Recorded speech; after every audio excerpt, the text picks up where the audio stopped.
Baik, bismillahirrahmanirrahim. Assalamualaikum warahmatullahi wabarakatuh. Selamat pagi anak-anak tingkatan 5. Kita akan sambung bab 8 pemodelan matematik dengan penyelesaian masalah. Okey. Seperti biasa kita nak refresh balik proses pemodelan matematik ni. Kalau ikut pada carta alih, mula dengan kita mengenal pasti dan mendefinisikan masalah. Kemudian kita membuat andaian mengenai dan mengenal pasti pemboleh ubah. Okey. Lepas tu kamu aplikasikan matematik untuk menyelesaikan masalah dunia sebenar tadi. Selepas itu kita kena tentu sahkan dan mentafsir penyelesaian dalam konteks masalah berkenaan. Langkah seterusnya pergi kepada pemurnian model matematik yang kita dah wujudkan, yang dah kita kaitkan tadi. Kalau perlu dimurnikan, kita kena ulang semula kitaran mengenal pasti dan mendefinisikan masalah, membuat andaian. Itu kitaran yang perlu kita ulangi. Tapi kalau tak perlu lagi memurnikan model kita, terus pada laporan, melaporkan dapatan, dan proses pemodelan matematik kita dah tamat. Itu proses pemodelan matematik.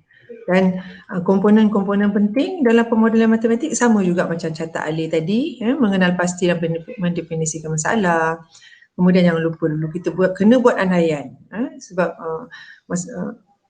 aplikasi matematik ataupun model matematik kita tu mungkin tidak boleh diaplikasikan kepada tempat ataupun situasi yang lain. Jadi kita kena membuat andaian dan mengenal pasti pemboleh ubah. Kemudian mengenal pasti matematik untuk menyelesaikan masalah. Dekat sinilah kita masukkan elemen matematik untuk selesaikan masalah. Dekat situ, selepas daripada aplikasikan matematik, kita kena tentu sahkan dan tafsir penyelesaian dalam konteks masalah berkenaan. Sama, ni step dalam carta alih tadi. Kemudian apa kita kena buat? Kena murnikan model matematik kita dan kemudian laporkan dapatan. Ini proses. Dia tunjukkan proses yang sama juga daripada masalah dunia sebenar. Kita kena pasti definisikan masalah, buat andaian, kenal pasti pemboleh ubah, aplikasikan matematik, tentu sahkan dan tafsirkan penyelesaian dalam konteks masalah berkenaan, murnikan semula model matematik, ulang jika perlu, sekiranya tidak, laporkan dapatan. Benda yang sama. Okay. Baik, sekarang kita pergi pada contoh 3 dalam buku teks kamu. Rajah di bawah menunjukkan keratan rentas sebatang sungai. Seorang ahli hidrologi mengukur kedalaman sungai Y meter pada jarak yang berbeza X meter dari tebing sungai. Keputusannya yang diperolehi diberi dalam jadual yang berikut.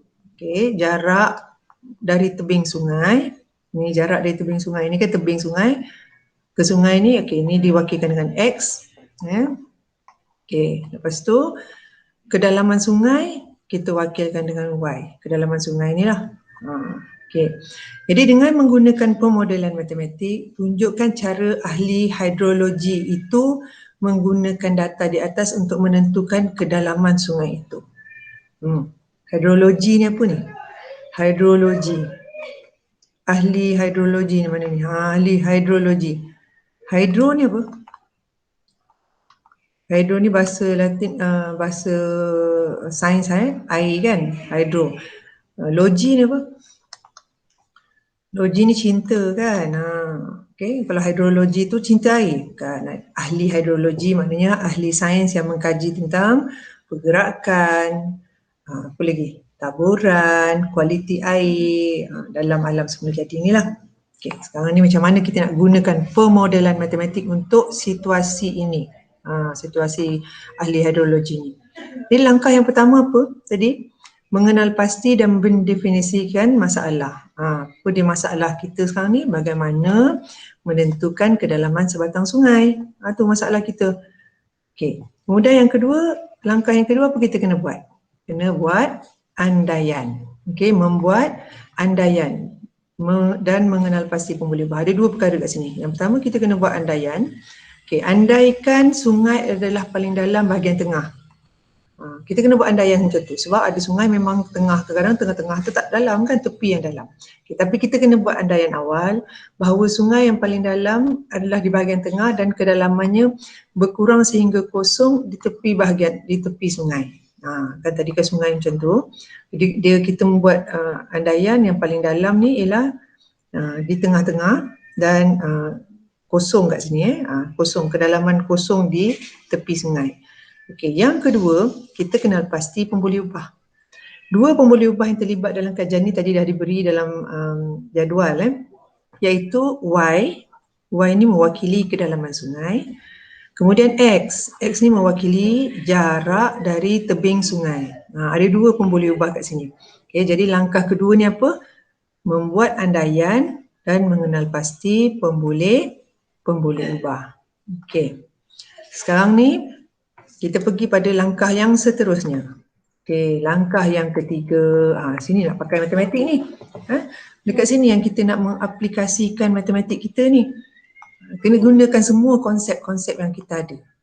Semua konsep yang kamu faham lah. Okay. Kalau tengok pada contoh sebelum ni, kita gunakan konsep ubahan kan. Tak boleh pula. Sekejap. Okay. Sekarang ni macam mana kita nak selesaikan ni? Sekejap ya. Okay. Tulis jarak dari tebing sungai dan kedalaman sungai sebagai set pasangan tertib. Pasangan tertib ni macam-macam yang kamu pernah jumpa sebelum ni dalam tajuk apa? Fungsi. Dalam tajuk set. Tulis dalam pasangan tertib. Itu konsep matematik kan. Dan lukis satu graf bagi data tersebut. Sini dia buat graf. Ini graf ni, melukis graf ni pun dah kamu belajar dalam graf fungsi. Okay. Paksi X ni ialah paksi X ialah apa? Kedalaman sungai kan. Paksi jarak dari tebing sungai. X ni jarak dari tebing sungai. Kemudian Y ni ialah kedalaman sungai. Jadi semakin bertambah jarak, ini dia buat skala 4 campur 4, campur 4, campur 4 ni, skala 4. Okey, semakin bertambah jarak dari tebing sungai, semakin meningkat kedalaman sungai. Kalau kita baca kali pertama. Dan bila kita tengok data ni kelihatan menaik dan kemudian menurun, dan ini menyerupai fungsi kuadratik. Itu satu lagi konsep. Satu lagi konsep. Satu lagi konsep bagaimana kita boleh menggunakan fungsi kuadratik dalam pemodelan matematik. Graf fungsi kuadratik bentuk macam mana?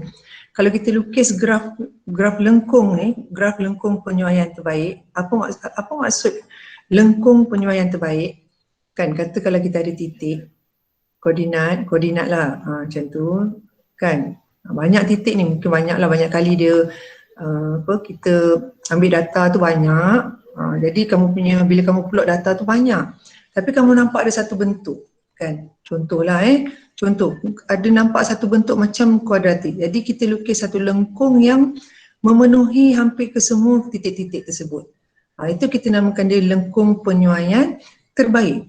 Lengkung yang terbaik kita boleh kenakan pada semua titik-titik tu. Jadi dalam bila kita dah lukis lengkung penyuaian terbaik, kita dapati bahawa kaitan antara X dengan Y tu menyerupai graf fungsi kuadratik. Okey, dalam pemodelan matematik untuk mewakili situasi sebenar, kita gunakan nilai anggaran. Okey. Jadi berdasarkan graf didapati bahawa kedalaman sungai ialah 3 meter. Macam mana kita tahu 3 meter? Atas nilai yang paling dalam kan. Okay, kalau kita baca kat sini lebih kurang lah, kita anggaran, nama pun anggaran. Sini lebih kurang dalam 3 meter. Okay. Bila masa dia paling dalam? Jarak dekat mana? Jarak daripada tebing tu dekat mana yang paling dalam? Kita baca kat sini. Okay, lebih kurang dalam 15 meter lah. Cikgu tak lukis pakai pembaris ni. Kalau ambil pembaris, kita baca kat situ. Lebih kurang dalam 15 meter. Baik. Sekarang ni kamu dah aplikasikan matematik untuk menyelesaikan masalah. Langkah seterusnya, langkah yang keempat. Menentusahkan. Menentusahkan macam kita nak, betul ke tak betul kita nak gunakan model ni. Okey, kemudian tafsirkan penyelesaian dalam konteks masalah berkenaan. Kita tak tengok sungai lain. Kita tengok aplikasi matematik ni, pemodelan matematik ni untuk kes sungai itu saja. Okey. Bahagian menentusahkan ni lah yang kamu kena critical sikit, kena analytical sikit, tetapi kamu masih lagi menggunakan konsep matematik. Okey, tentukan fungsi kuadratik berkenaan yang mempunyai bentuk Y sama dengan AX kuasa 2 tambah BX tambah C. Okey. Cuba ingat balik ini bentuk fungsi kuadratik. Bentuk fungsi kuadratik sama ada senyum ataupun masam ingat Ini bab awal kita belajar. Tingkatan 4 pun kita dah belajar ni. Okey, tentukan pemalas A, B dan C dengan menggantikan 3 data. Misalnya kita ambil 3 koordinat. Daripada graf ni tadi, kita pilih mana-mana 3 koordinat. Katalah kita nak pilih koordinat yang ni. 1, 2, 3. Baik, kenapa kita kena pilih 3 koordinat? Kenapa? Sebab dekat sini kita nak cari A, B dengan C. Kalau kita gunakan dua saja koordinat, kita boleh selesaikan kita hanya boleh selesaikan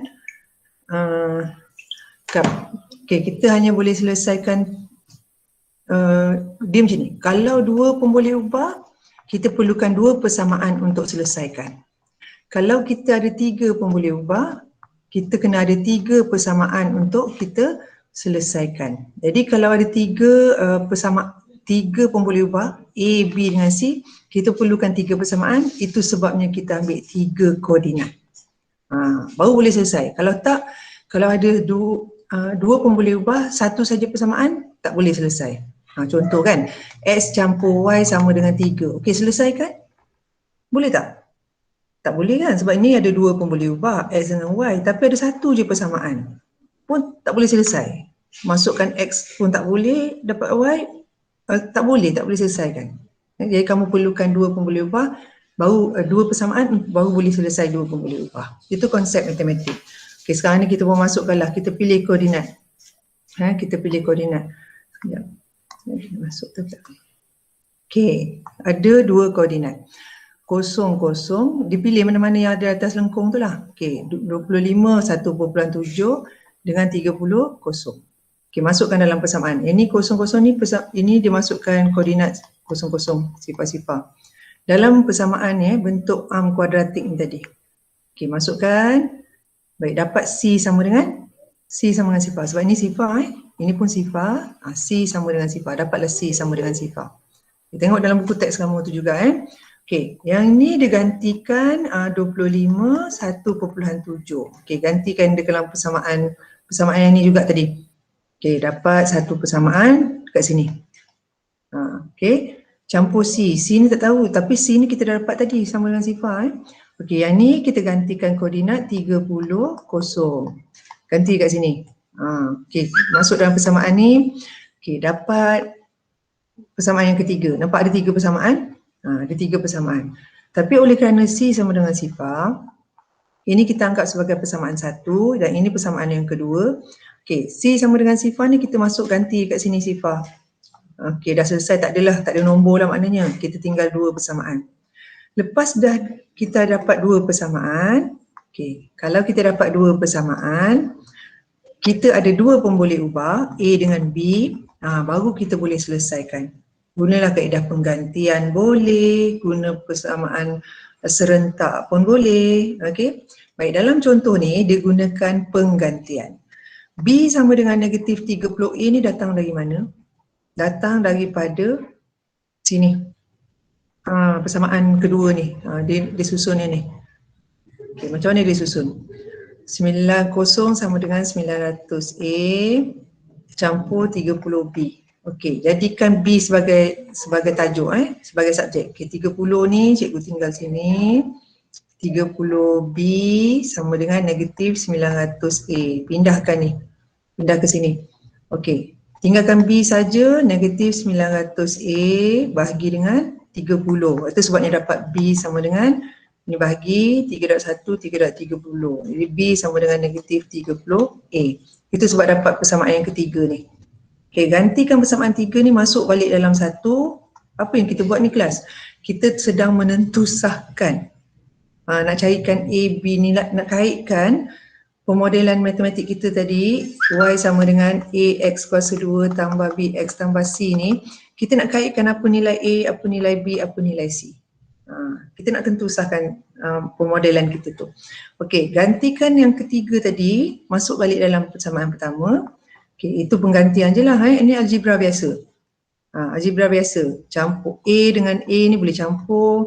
Kemudian bila kamu nak cari A, bahagikan 1.7 dengan negatif 125, dapat nilai A.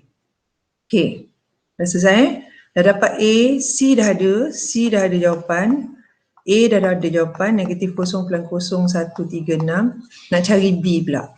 Okay, B ni mana-mana pun kamu boleh gantikan. Dalam persamaan 1 boleh, persamaan 2 boleh, persamaan 3 pun boleh. Tapi yang senang dekat sini persamaan ketiga. Okay, persamaan 3 tu lebih senang. Sebab dia dah susun siap-siap B sama dengan negatif 30 A. Masukkan nilai A kat sini. A tadi, masukkan kat sini. Gantikan dapat B. Jadi kemungkinan ini fungsi kuadratik yang mungkin ialah Y sama dengan masukkan nilai A, X kuasa 2 tambah BX tambah C tambah kosong. Kita tak tulis lah C ni. Jadi bila X sama dengan 15, apa maksud X sama 15 ni? Jarak daripada tebing ke sungai yang paling dalam. X sama dengan 15 ni, betul? Kan X ni apa? X ialah jarak dari tebing sungai. Jarak dari tebing sungai. Jadi kat sini kalau kita masukkan X sama dengan 15 ke dalam persamaan kuadratik ini, pemodelan matematik kita ni ni kalau kita masukkan dalam pemodelan matematik kita ni, model kita lah ni. Inilah model matematik kita ni. Yang kita nak guna untuk ukur kedalaman sungai dan jarak dari tebing tu. Okay, bila masukkan X sama dengan 15, cikgu masukkan X ni 15. Okay, masukkan X ni 15, masukkan X ni 15. Dapat jawapan 3.06. 3.06 ni hampir dengan jawapan yang diperolehi daripada graf. Kalau dari graf tadi macam mana? 15, 30 meter dalam dia. Jarak dari tebing 15, kedalaman sungai 30 meter. Anggaran. Jadi bila kita tentu sahkan, kita mengesahkan. Oh betul lah ni anggaran dia lebih kurang macam ni. Bila jarak dari tebing 15 meter, kedalaman sungai 3.06 meter. Macam tu.